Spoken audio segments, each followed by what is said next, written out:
Hello again, it's Richard in the shed. I thought we'd have a recap on what I've learned in the last 6 months, roughly, doing lino cutting. Anyway, I've got to apologise for not doing this sooner. My eye is still playing up, and I'm only out here thanks to stronger painkillers. Anyway, if you remember when we started all this, anyone that's been here before, you don't need much to start lino cutting. You need a cutter, you need some lino, you need a roller, some ink, and something to rub it down with. Oh, you probably need a piece of glass to roll your ink out on. That's really basic. Now, I like the Battleship Grey lino. It's quite hard, and some people like the soft cut lino. Now, I've got a bit here. It's really wobbly, really soft, and it cuts very easy. But personally, I don't like it because it's a bit like cutting jelly. It is really hard to get clean lines, and it's really hard to come back up to a point when you come up with your cutter at the end of a line. It just sort of stops and breaks off. Anyway, I much prefer the hard lino. When I started, it was all brown lino like this. It was really hard. Now you can get the grey lino, which is somewhat softer, a little bit thinner, I think, but anyway, it works fine, and that's what I use. Now when you start, I would suggest, just to get going, some water-based ink. One, it's really easy to clean up. Two, it's quite cheap. And it doesn't really matter what you're cutting to start with, it's practice. So all you need is one V-shape or U-shape cutter. Now, those of you who've been following me know that all my early stuff, I say early, it makes me sound like Methuselah, all my early stuff 6 months ago was done with one cutter. And it wasn't a very good one either, I thought, at the time, and I thought it'd get better when I got better cutters. Proved to be a bit of a fallacy as it happens. Now, going back here, just to demonstrate quickly, that's one of my first lino cuts. It was done with just one cutter, one colour, and it's fine. I'm very pleased with that one. It was easy to do, I enjoyed it, and I think the results are quite successful. These were also done with just that one cutter and black ink, water-based ink, and printed out on cartridge paper. Again, that one worked quite well. And another one, again on cartridge paper, same old cutter.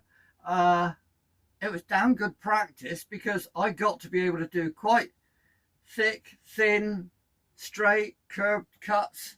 And as I say, it was good practice. From there, I got slightly more ambitious. Well, depends on your view, really. And I did these Coke cans, which were squashed, I found in the road. Again, that's black and white. I moved up a level with this, slightly better paper.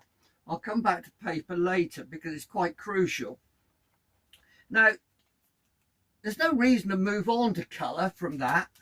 I think some of the best stuff I've ever done is this stuff, the black and white stuff, what you might call really simple stuff. But it allows you to concentrate on light and dark, and that's a really good lesson as well. I like them, and I'm really pleased with these. I'm less pleased with some of my later work. Now, what have we got here? Let's have a look. Yeah, this is a Coke can that I added colour to. I was still using water-based inks. And there's a snag with water-based inks. As you get thicker, it starts to cockle the paper. So it was making a real mess of this. And some of it wouldn't stick on top.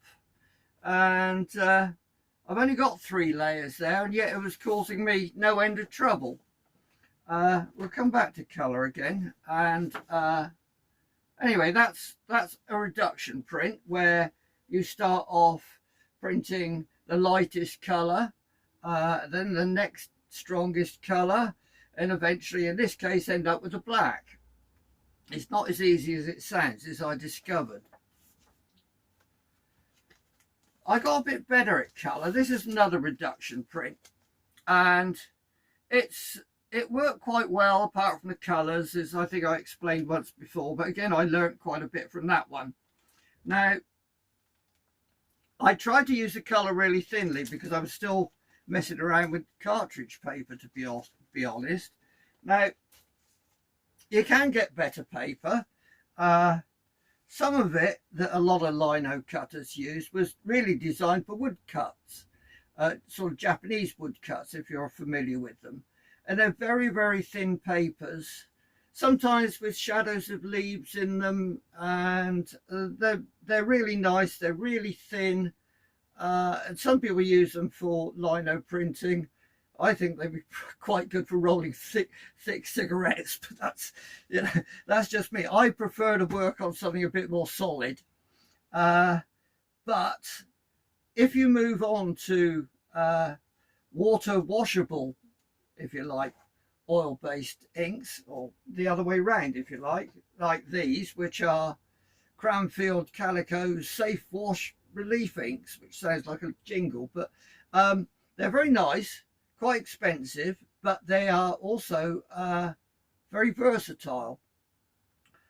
But I think you need, and I haven't been told this, but I think you need more absorbent paper when you're doing that. Now, if you go to your local art shop, you're not going to be able to find much in the way of paper apart from cartridge paper, watercolor paper. I even found some Japanese cartoon paper, which I tried, and that wasn't much better either. Now, that's the trouble with shops. I don't know, there may be places that stock thicker, better paper for printing. You can find it online, but if you look online at sheets of white paper, every sheet of white paper looks the same as every other sheet of white paper. You can't handle it. You can't get the feel of it. If it's too textured, you won't be able to hand print it. If it's too thick, you won't be able to hand print it. Probably all works fine in a press, but we're not talking about using a press at this stage. We don't have one. I did buy some better paper online. It was, I don't know, about 20 quid for 10 big sheets, which I cut up. And that's a bit expensive. It's expensive when you're doing reduction prints, because you've got to make a decision when you start doing a reduction print what paper to use. Because by the time you're doing the second layer, in other words, you printed one, you've cut some of that away, you're printing the second one, you've already started. You can't work backwards. So you're committed to the first bits of paper you printed the first print on, if you see what I mean. So you've got to sort of think, how many do you want to print? Is it an edition of 10? Is it an edition of 20? That can get quite expensive, particularly at this sort of semi-experimental stage, which is what I was going through. Now, I did like the better paper I got, and the effects is better. I've enjoyed it, but I don't know which is going to be a good print when I start it, and which one may turn out to be a bit rubbishy. And I don't want to, you know, commit to using really good paper on everything, because, as I say, I'm quite experimental in the way I work, and I don't tend to do more than about 10 as an addition. Well, when I say an addition, that means I start off thinking, well, I'll print 12 of the first one, and if I'm lucky, as I was reasonably, I suppose, in the latest print, which I'll show you in a while, you end up with 6 or 7. Now, I'm not printing for money, so it doesn't really matter. I haven't got people queuing up to buy them, so that's just for my pleasure. I've got a few to give away, and relatives, friends, children, that sort of thing. But the other thing you will need when, and I think, you know, I'm going over old stuff, if, you know, I'm sorry if you're back and it's boring, but you're going to need some kind of form of registration.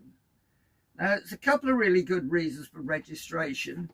One is consistency. When you're doing one colour or even two, is not crucial. When you get up to 4, 5, 6, it gets really crucial, because you can run out just a little bit one way and then the next one's a little bit the other way, and before you know it, you've messed up. So I went from a bit of card with sticky tape to line things up on, and another row of sticky tape to line my paper up on, to this. And I've showed you before. Here I stick my piece of paper to this bit that I'm wiggling, and I stick my piece of lino, of which I have a piece here,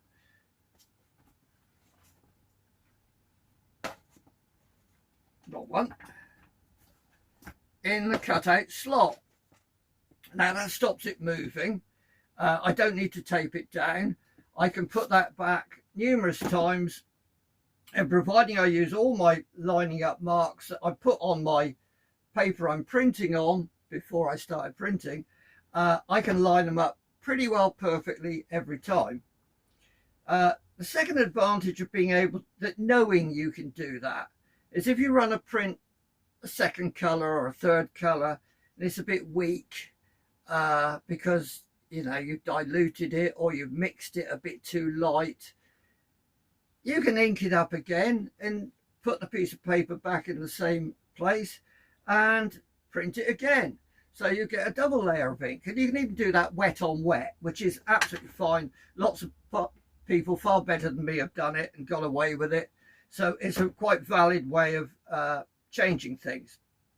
Now, that's just printing. Now, there's other things you can do. You can ink up one side of your roller with one colour and one side with a different colour. That gives you, I think I'd call it a blend. I think other people call it a rainbow. Can be quite useful if you just want to do a bit of sky with some trees below. So you could do a pale blue there and a sort of pale green there. And you could do it along the top of your print, inking it up. And that would save you doing another cut. Now, on the latest print I've done, I used an awful lot of this blends. So it looks like I've used more layers than I actually have.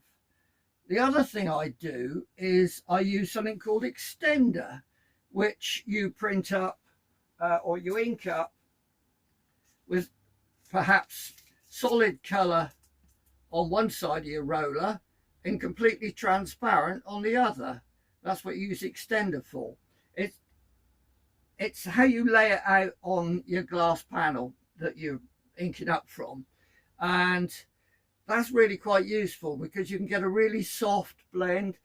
There are a lot of people that do it, again, a lot better than I do. But I've used it and found it quite effective. And you can use that not just for from top to bottom, you can do it from side to side. And I have seen people do it with much smaller rollers than this, really little narrow rollers, where they'll just do individual petals on a plant, for instance.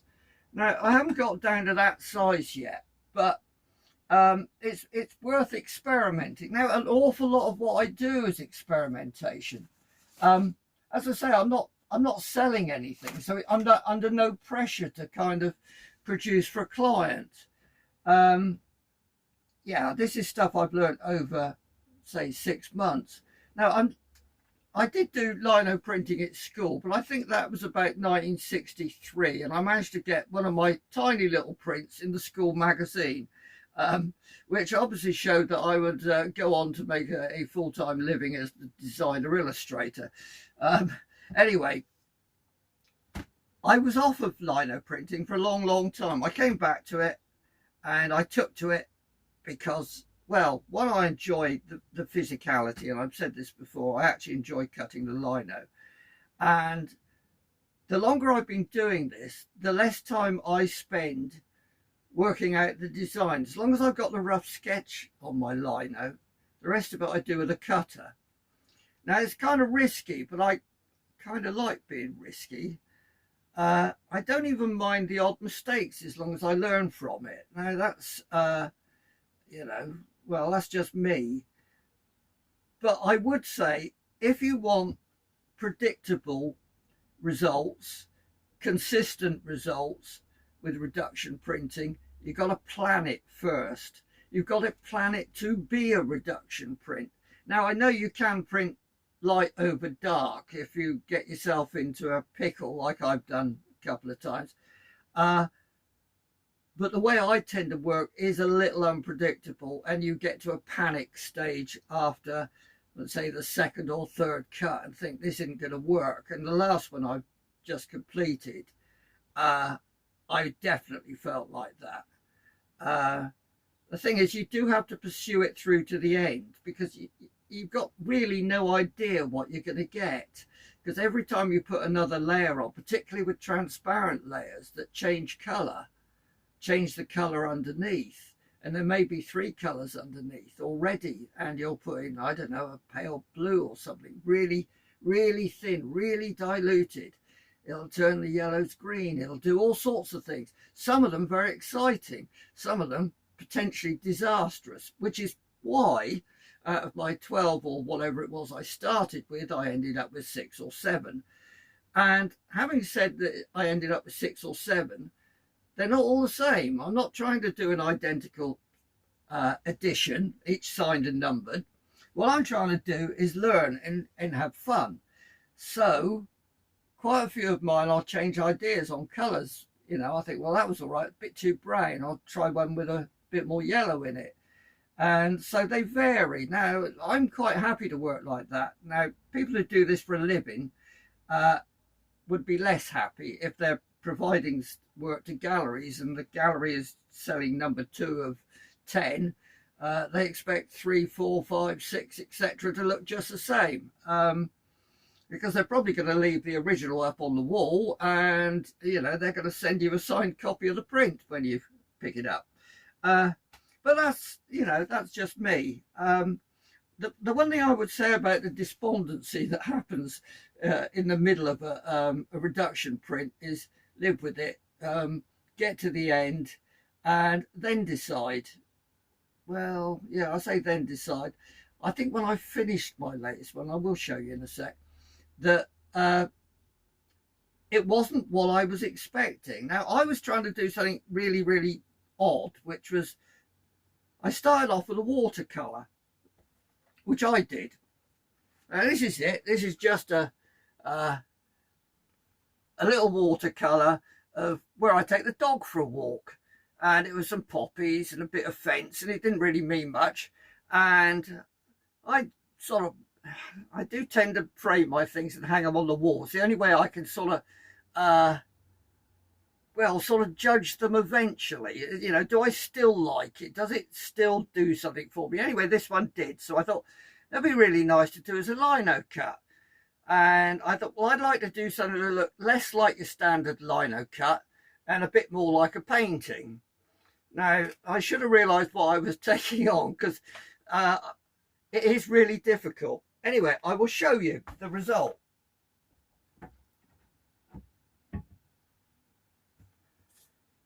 Now, I kind of thought it failed, and I'd hung it on the wall for some time before I sort of looked at it and thought, actually, you haven't achieved something bad there. That's all right. And now I'm really pleased with it. No, it's not perfect, and I don't tend to produce stuff that's perfect. The thing is, there are lots of people out there doing this, and an awful lot of them are printmakers first. They're really, really good technically. Now, I'm not really a printmaker. I wouldn't be trying to do that in a shed if I was really serious about printmaking. I need a studio, I need a press, I probably need more patience. What I am is an artist who paints. I make things out of wood. I paint in different mediums. I take photographs. And as you see, I make the odd video, which I don't bother to edit because you're not worth it really, are you? Anyway, I enjoy doing it. I enjoy the experimenting. I've got one that's much greener than this up here, and that one looks nice too, but it's not the same as this one. But as I say, I'm an artist, not a printmaker. I'm an artist who happens to print, put it that way. I enjoy it, and that's kind of what I've learned over the last 6 months. I guess one of the major things, which I didn't really think of, is don't get despondent is one, because it's quite easy to think, oh, I've looked at what other people have been doing and they're so much better than me and they're so much more talented, and if only I had a better green than than I've got. I can't mix greens very well. It uses up too much yellow ink. So there are all sorts of excuses why you're never quite as good. If I had a full set of cutters, I bought these. These are quite expensive. And I thought that they would revolutionise the way I work. Be honest, I used 2 of the cutters, that's it. I could have carried on with the one cutter I was using and got really good with it. If you look online, there are hundreds of people making cutters. Some are good, some are rubbish. You just got to find the one that you like. You've got to find the paper you like. You've got to find the ink you like. And you've got to create what you like. Now, I don't want to sound big-headed, but it probably is. I'm not commercial.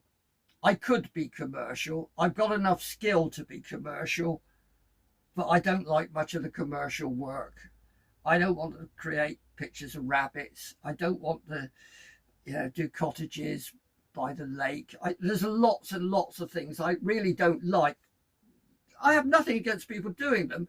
There are people out there literally making a full-time living selling prints, and they're commercial and they have to go along with what changes in that commercial environment. I like doing one thing, and if I've done it, I made some wooden crows. I made a different crow, and then I made a third crow. So I've made 3 crows, each one different, each one slightly better than the last one. That's it. I don't want to make a 4th crow. I'm bored with making crows.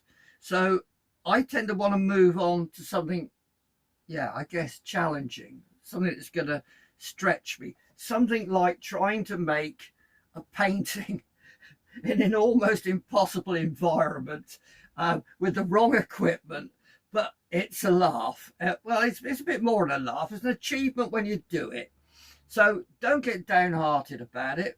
Don't worry about what other people are doing. I would say put it in a frame when you finished it, no matter, just a little black and white one, even if it's only that big. Don't be mean on your frame size. Get a decent sized frame, hang it on your wall, live with it for a while, and it may take you a while to actually realise you've actually done something pretty blooming good. Anyway, I do apologise for not being back, and I also apologise for being repetitive and talking about stuff I've talked about before. Hopefully next time I'm on another one, which is going to be a coastal view of Dorset down near Tyneham, and it's a bit of land, or it's a bit of seascape actually, that is protected by the fact it was taken over by the Ministry of Defence many years ago. The villagers had to leave, and as a result, ironically, it is totally unspoilt and beautiful. There's a bay down there which just blows me away. I used to live down in that area. Anyway, I'm going to do that one next, and that's going to be multicolour, and I'm already thinking how I do it. And to be honest, I haven't got a clue, but maybe next time I'll have done it, and we'll see. Anyway, thanks for coming back and watching. Hope my eye gets better soon. See ya. Bye.